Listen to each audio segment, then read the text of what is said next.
Good evening, ladies and gentlemen. I see that some of you are waiting for our streaming, and the regular question, could you please jot down in our chat if you can hear me well, or just a plus if everything is okay. If you hear me, I can feel some echoing, but I think we can deal with that, can't we?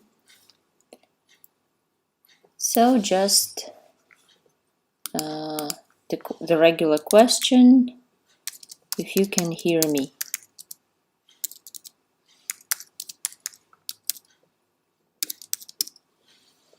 Yes, okay, wonderful. I see one answer. It means that other people should hear me as well. So, ladies and gentlemen, while waiting for other people to join us and preparing for our presentation, I want to stress out that today we're doing our final discussion of the final topic. This is the clause topic, the topic of clauses. We will talk about conditional clauses, subordinate clauses, the way we should formulate them, the way we should frame them in the source language and in the target language. So how we can deal with them, how we can translate them properly, and plus to that, we will also discuss the issue of punctuation. Fortunately, in the English language, there are not so many rules related to the use of commas, but anyway, these rules are essential and we will talk about them. I expect our streaming to be not so longish as previously they were, so probably we will definitely fit in 1 hour and maybe even less. There will be several hello everybody, those who are joining. It's nice to see that the number of people attending this webinar, the streaming is increasing. It means that these people who are here, let me remind you again that those who are here and not watching the recorded webinar, these people have a good chance of participating, of submitting their translations and of getting feedback. Because those who are just watching the webinar do not have this precious opportunity. And I encourage you, ladies and gentlemen, to use this opportunity. And when I set some translation challenges, participate actively, submit your translation so that I can comment on it and so that you will have no problem doing your homework and working with this topic further on. So, again, let me sum it up. That today we're talking about clauses, subordinate clauses, all types of them, like subjective, predicative, adverbial, attributive clauses.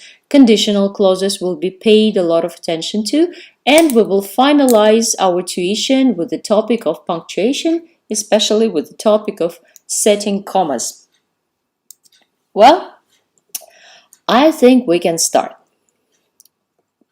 The first thing that people may think requires a lot of attention on the part of a translator is the conditional mood. It is true when we talk about literary translation or when we talk about translation of media texts, but if we talk about technical texts, conditional mood is fortunately not so frequently used. And respectively, we do not face so much difficulty in dealing with it. So, if you look at the example I supplied here, it would necessitate restoration of the building.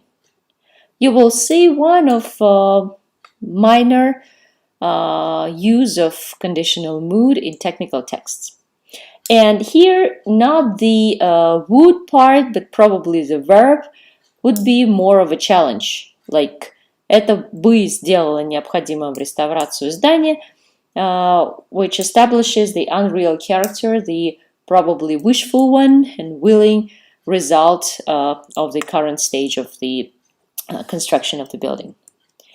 So, what may present certain difficulty is the use of modal verbs in the conditional clauses.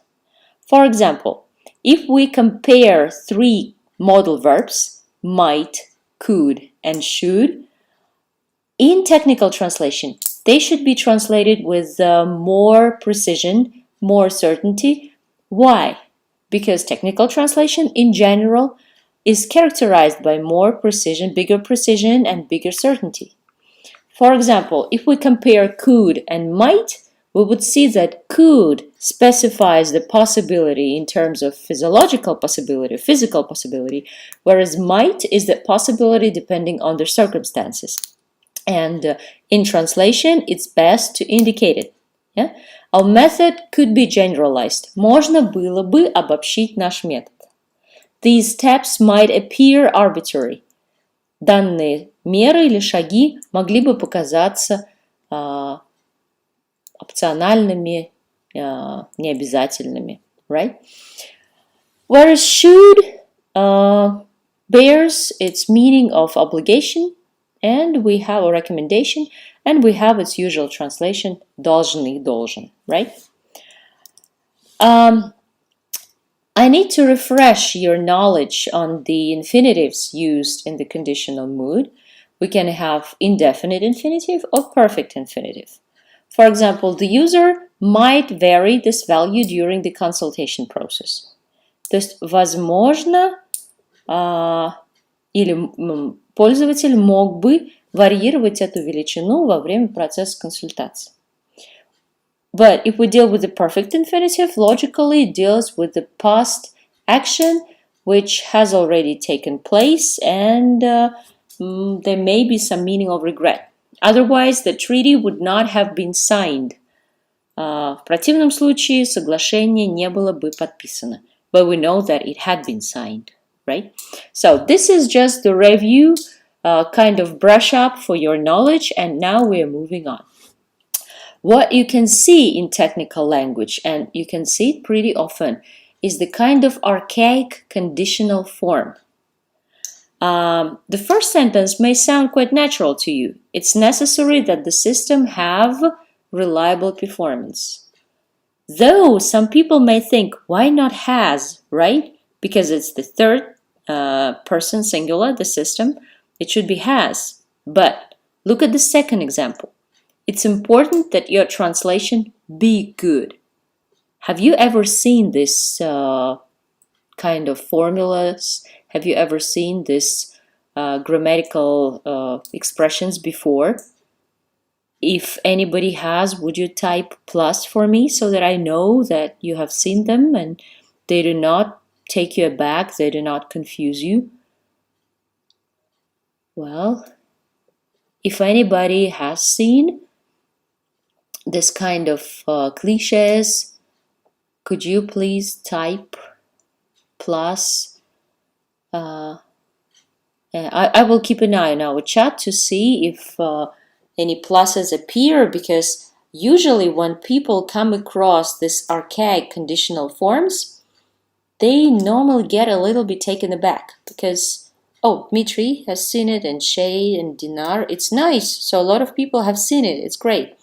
So in colloquial language, in spoken language, this archaic conditional forms do not appear so often. And Fyodor has seen it, Rufina, it's nice, yeah, it's good. So it means you are quite profound in the grammar. Well, where was I? Yeah, in the conversational language, normally people do not use this kind of forms because they are a thing of the past, actually.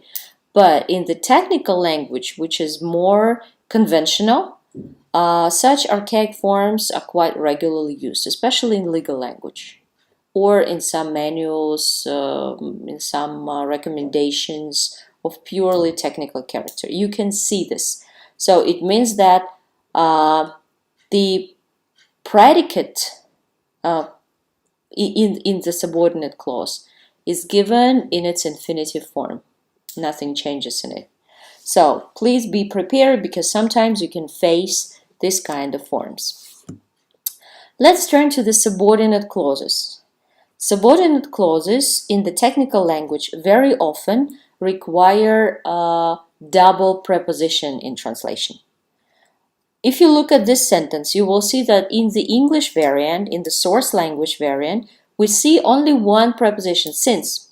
Since there are no economic implications to such a distinction, there should be no difference in the decision. Only one preposition, since, right?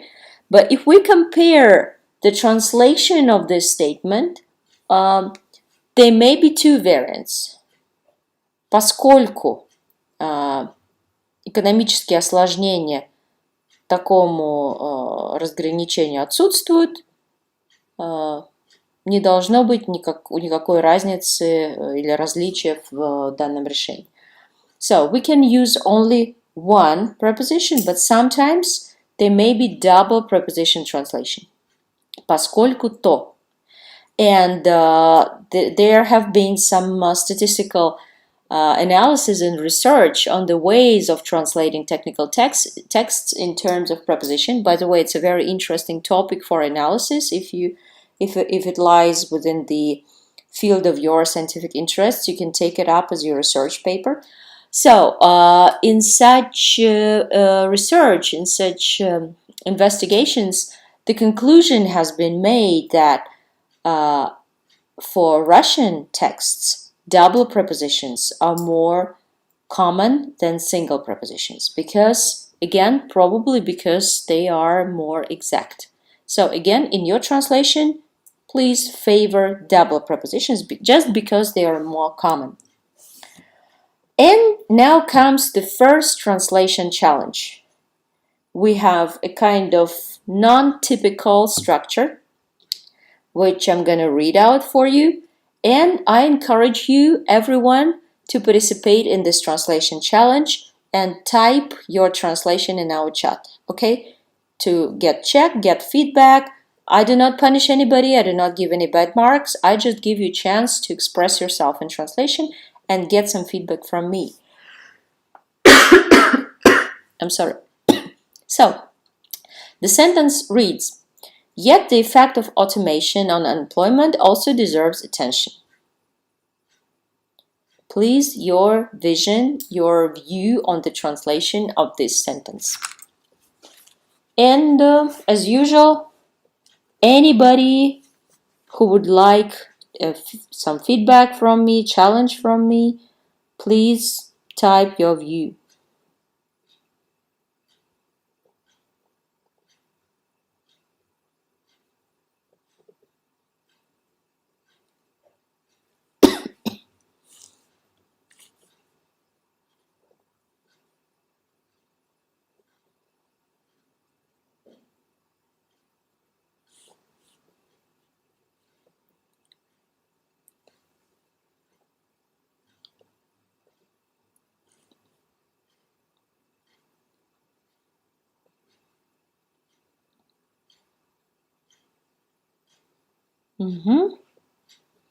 Yes, Lera was the first. Однако влияние автоматизации на безработицу тоже заслуживает внимания. Okay, any other ideas, views onto the meaning of the sentence? Why we have yet in the beginning? Maybe you have some other perception. Однако влияние автоматизации на безработицу также заслуживает внимания. Однако... Yeah, identical by Camila and Lisan. Тем не менее, влияние автоматизации на безработицу также заслуживает внимания. Этот эффект от автоматизации, оказываемый на неполное использование мощностей, заслуживает внимания, right? Все еще заслуживает внимания. You mean yet, yeah? Okay. Well, тем не менее, влияние автоматизации на безработицу также заслуживает внимания. Okay. So, yet here connects the meaning of this sentence. Все же данный эффект автоматизации на безработицу также заслуживает внимания. Yes, Laura? Prepositions more often than not connect the following sentence with the previous one. And we see it with the example here. Несмотря на это, влияние автоматизации на безработицу тоже заслуживает внимания. Yeah. So, однако would be synonymous. Why not? Тем не менее, would be synonymous as well. And please, right now, start minding the punctuation. Вместе с тем, влияние автоматизации на безработицу также заслуживает внимания. Not sure about вместе с тем, because it's like kind of addition, but we have contrast here, right? So, from now on, please start paying attention to the punctuation. Yet here was not anyhow punctuated or was not used with any commas, but in Russian, you should have used it. And please be accurate and pay attention to punctuation and use it properly in both languages, because very often it changes the meaning, but we'll see. So, let's continue. The first type of clauses that we're going to discuss, and we will pay just little attention, a few words to every type, because it doesn't matter what type of clauses they are, but what matters is the way to translate. Артем provided the translation. Тем не менее, влияние автоматизации на безработицу также заслуживает внимания. Yes, yes. Тем не менее, однако, every contrastive preposition would do. So, subjective clauses. Subjective clauses. So, it means that here we do not have only a subject, but we have a clause functioning as a subject. For example, whether or not the cells interact with others has to be checked. So we have a clause which reads whether or not these cells interact with others. So all these words, they make up a subjective clause, okay? And they stand for a subject. When we have this kind of clauses, it's recommended to start translating with the predicate. Взаимодействуют ли эти клетки с другими клетками, следует проверить. And again, pay attention to the punctuation, right? So usually when we deal with a subjective clause, it's recommended to translate with the verb or an article. But every particular case is a particular case. Be sure in your translation it should sound stylistically appropriate. When we come across predicative clauses, we see here that a clause stands for a predicate, stands for a predicative. Yeah? The question is, and now comes the predicative in the form of a clause, whether this scientific model will apply to the industrial plant. And again, the recommendation runs that we need to translate the sentence starting with the verb in Russian. Вопрос в том, будет ли эта научная модель работать в производственных условиях. Whether, yeah? Predicative clauses may be introduced not only with the word whether, but in most cases, again, the translation should start with the verb. As for attributive clauses, here there is one interesting complication. Look, we have two sentences. A new operator has been presented in their work which can locate an edge. A new operator has been presented in their work which can locate an edge. Absolutely identical sentences, but the comma changes everything. It's true, the comma changes a lot, actually the whole meaning.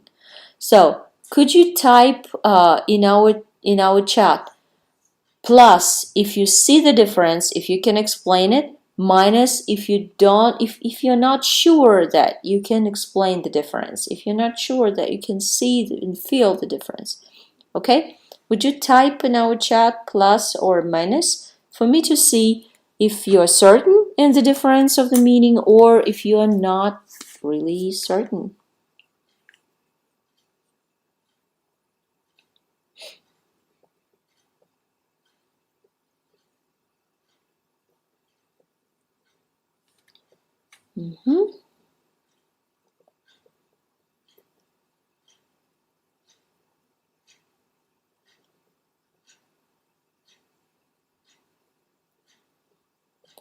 Yeah, I see only certain people who feel the difference. Anybody who is not really sure of the difference between them? Okay, I'm very happy to see that people who typed, they're certain of the difference and can explain. What if I say that the first sentence with the comma can have two meanings? Okay, two meanings. Can you see two meanings in the first sentence? Would you type to me yes if you can see two meanings, and no if you see only one meaning? Well,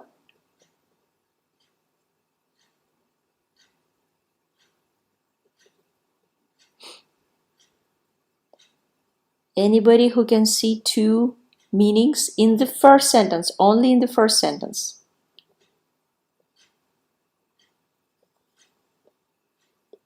And no if you can see only one meaning of the first sentence and your operator has been presented in their work, which can locate an edge.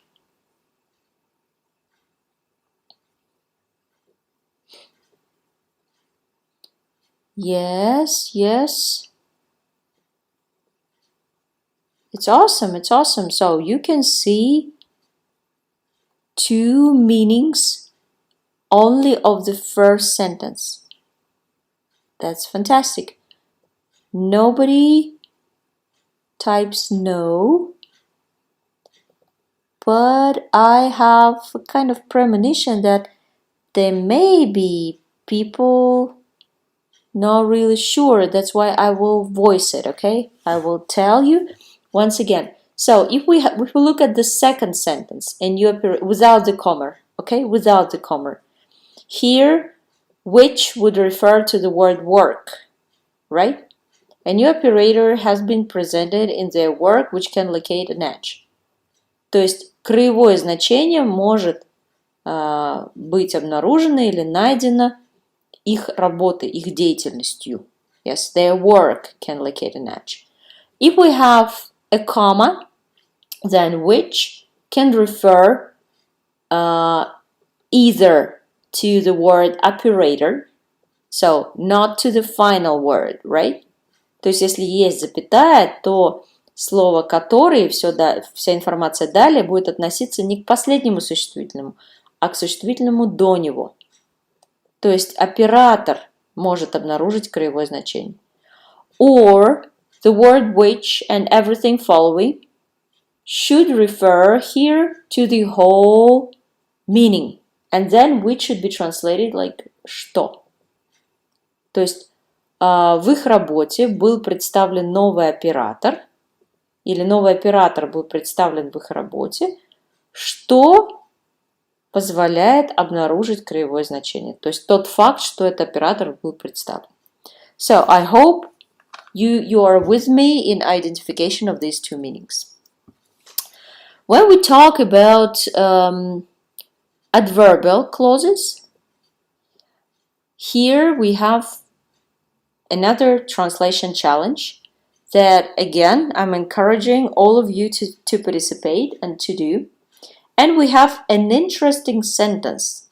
A mixture of the two compounds is formed, whichever one is used initially. So, I bet it's quite interesting. Well, and again, motivated by the same reasons, I'm encouraging you to participate in the challenge and to type your translation for self-checking purely. Alright, so a mixture of the two compounds is formed, whichever one is used initially. Please, your vision.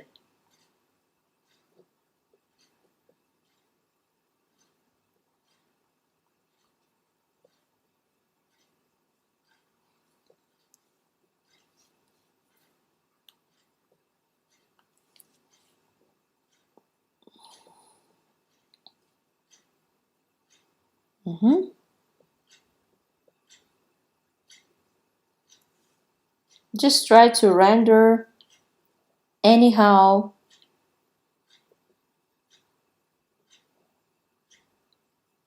the way you feel it.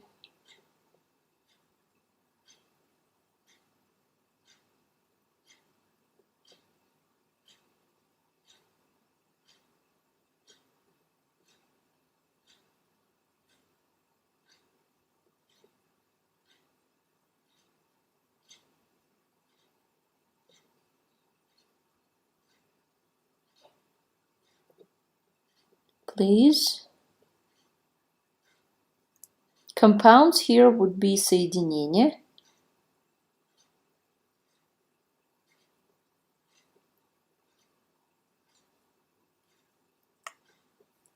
Соединение из этих двух компонентов формируется в зависимости от того, какой из них был использован первым. Ага. Смесь двух соединений образуется в зависимости от того, какой из них образуется изначально. Well, it's close to the first variant, to Dmitri's variant, but I'm not quite satisfied with the catching of the big idea. Смешение двух соединений образуется вне зависимости от того, какое из них было применено первоначально. So, Frau gives an opposite understanding of the sentence. Адель. Смесь этих двух соединений образуется независимо от порядка использования. So, we have two groups, two ideas. Лейсан. Независимо от того, какое соединение сначала использовано, возникает смесь из двух соединений. Well, interesting. Maybe some other ideas? Maybe somebody now is typing something genius that would clear up the idea of the sentence right away. Смесь двух соединений образуется независимо от порядка использования. В зависимости от того, какое из этих двух соединений было использовано первым, формируется их смесь. Well, actually, you see on my slide that the group represented by Frol and Adele and Leisan and Artem, they are the champions in this challenge because they got the idea properly. Well, смесь этих двух компонентов, please remember that we translate articles. In most cases, we do translate the articles. Этих двух соединений всегда или просто получается независимо от того, которое из них используется как исходное. So, the phrase whichever one is used initially has the meaning that it doesn't matter which one was used initially. That's why the idea состав из двух соединений образуется независимо от того, какой из них используется изначально. Right. Соединение, смесь из этих двух соединений. Right. Absolutely. So you see that sometimes and very often the usability of the adverbial clauses are not so easy to translate. They're not so primitive as they seem.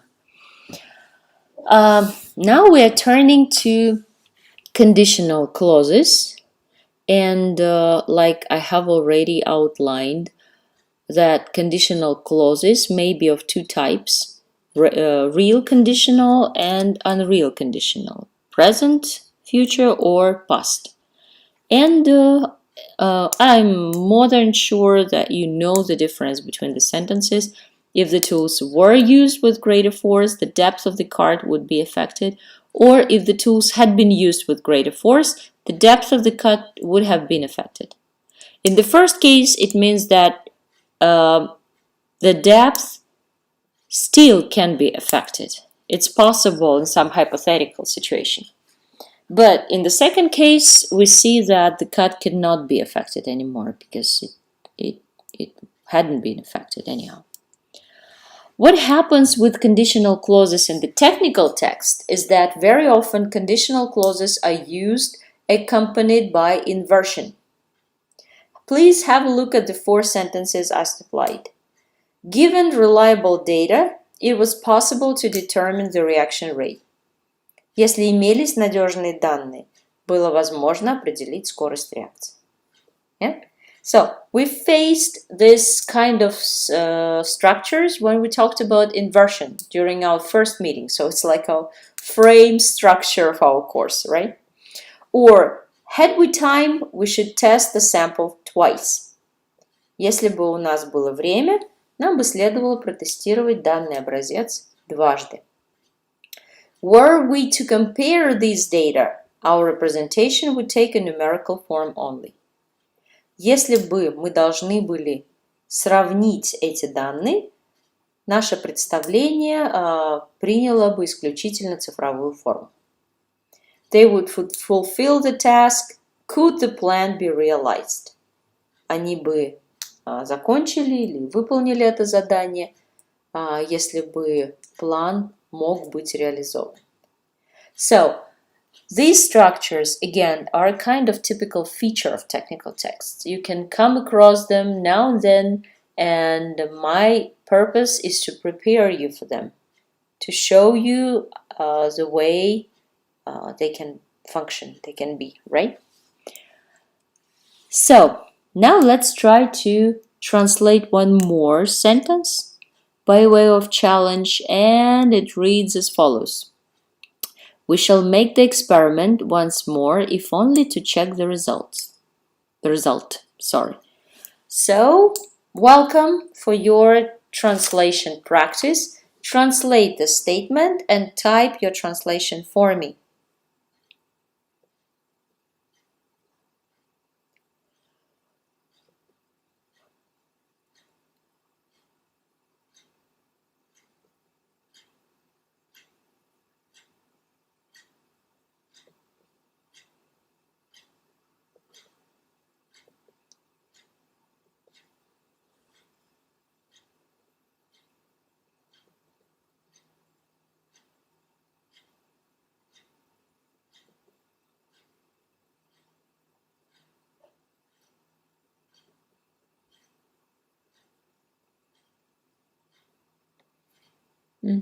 We shall make the experiment once more, if only to check the result.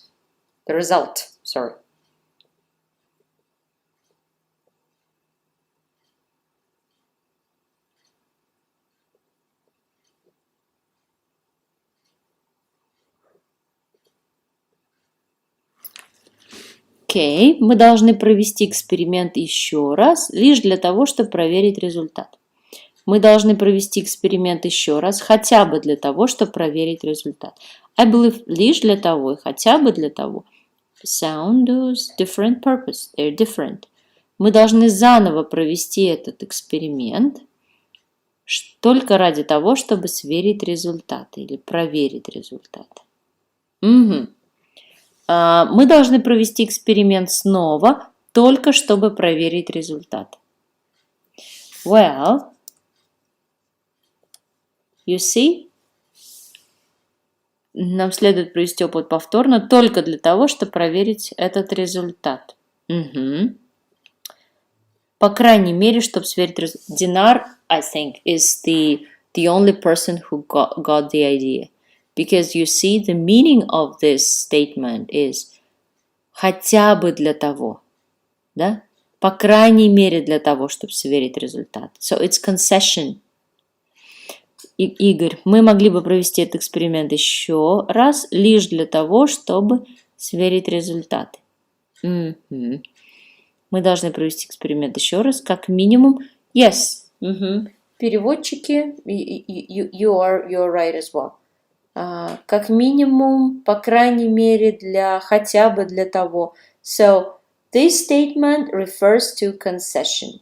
То есть это придаточные уступки. Мы уступаем, да, хотя бы для того, чтобы проверить данный результат или этот результат.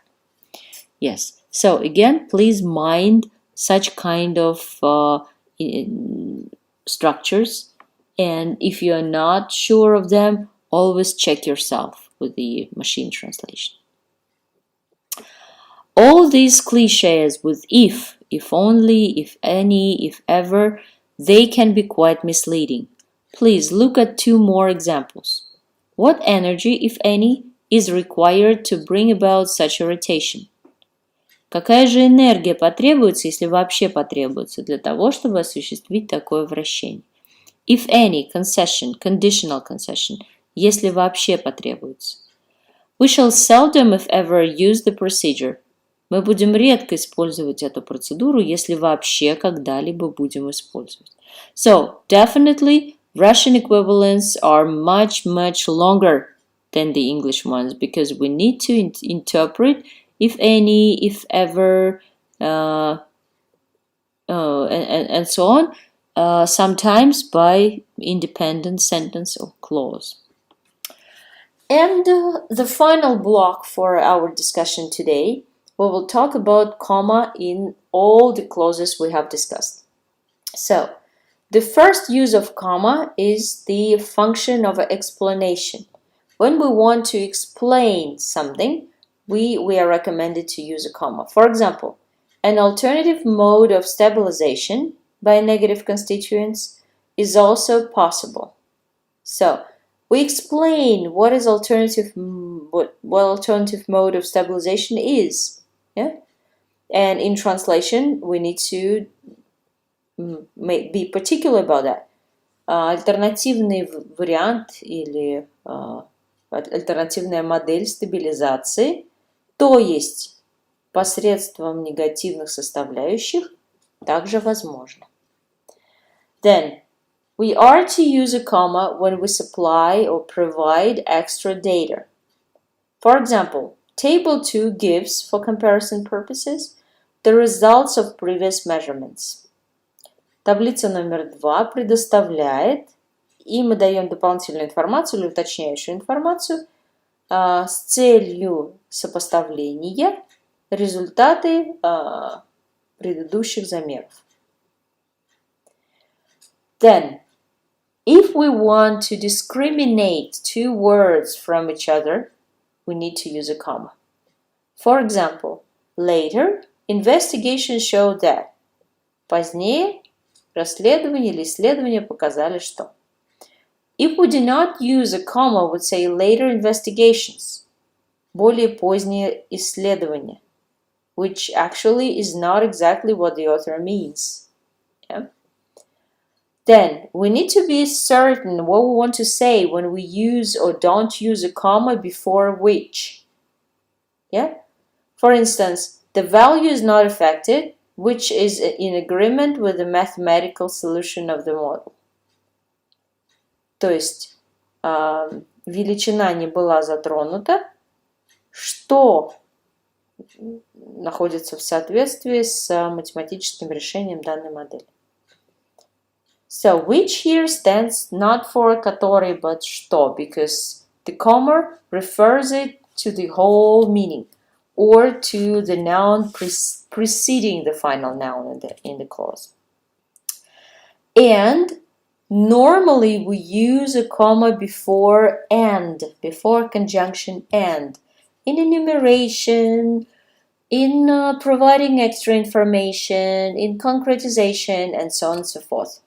The rule is it's recommended to use a comma before and, but if you don't use a comma, it's not a big crime actually. So, hence a moment of time is selected and a particular state of affairs is expressed in the network language. So, what conclusion can we come to, ladies and gentlemen? It doesn't matter, and you don't have to be able to differentiate the type of the conditional clause, whether it's subjective, predicative, attributive, adverbial, conditional, whatever, so whatsoever, but you need to be able to understand particular meanings of certain structures, certain cliches, and those worth paying attention were given in this presentation. So what you can do, you can just re-watch some particular slides, see the way they were dealt with, see the way the structures were translated, and apply it in your own translation experience. The home assignment goes as usual. You have 3 tasks, 2 exercises with sentences translation and 1 text. So the exercises are quite shortish. You see 15 sentences in exercise 1, quite a short text, and 21 sentences in exercise 3. So I recommend you to follow the rules of the translation challenge. Have 30 minutes for every exercise, maximum, okay, maximum. I would try to fit within 30 minutes within all the sentences, and then 10 minutes for the text only. Please look up your dictionaries only 3 times. And then when you have the result of your translation challenge, do the editing. Now look up all the words you don't know. Think about the stylistic coloring of the structures, and beautify your translation the way you can. Well, this is all that I have to, and not have to, that is all that I have to tell you. And I was very happy to work in this format. I prefer, of course, face-to-face communication, but this is the best I can make during our distant learning course. I will send you the exercises for your individual work and translation, and the week till Sunday is referred to you to finish your exercises, and the next week will be for us to accomplish all the work, to discuss some problems, issues, some things you are not confident or sure in, some mistakes that you have made, and I will announce the results of our course. If you have any questions, please write them in our chat, in WhatsApp, I think.